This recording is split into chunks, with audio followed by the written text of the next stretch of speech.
Illinois is recognized. Thank you, Mr. Speaker.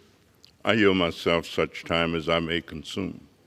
Democrats strongly agree that those who took advantage of the COVID crisis to commit fraud must be held accountable.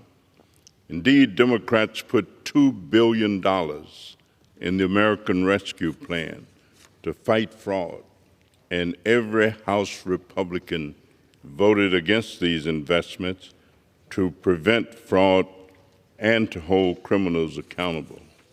These Democratic anti-fraud dollars helped the Department of Labor create an important cross-checking system to catch fraudsters who apply for unemployment in one state while receiving income in another, a practice for which a Republican House member reportedly was indicted earlier this week.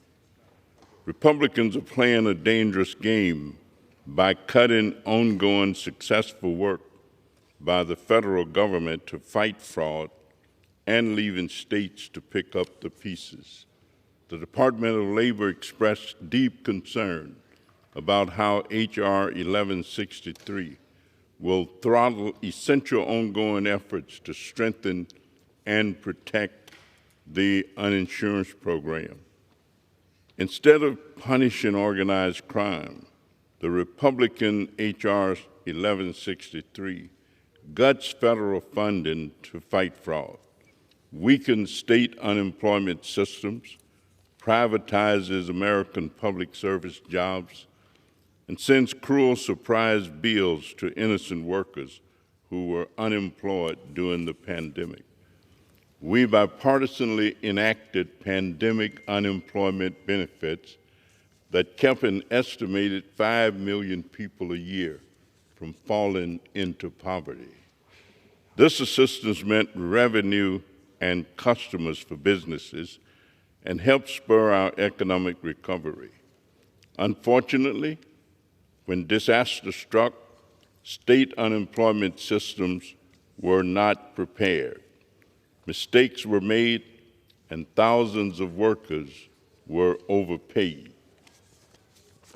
Again, we worked bipartisanly to encourage states to waive overpayments to protect unemployed workers.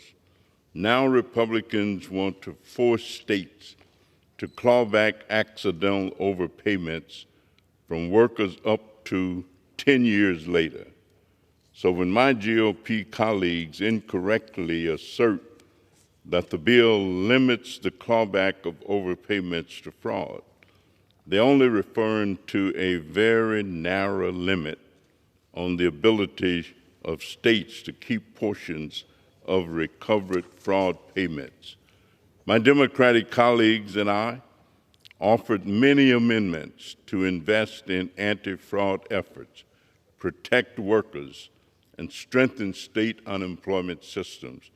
The Republicans rejected every amendment. Instead, the GOP careens toward ahead with H.R. 1163 that the CBO estimates is a net cut in federal investment in fighting unemployment fraud and strengthening unemployment systems.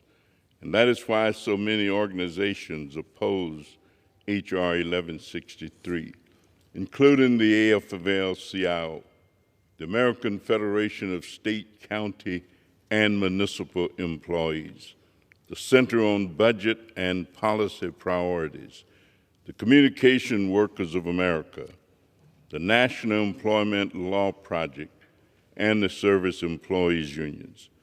I urge my colleagues to oppose this dangerous bill, and I reserve the balance of my time.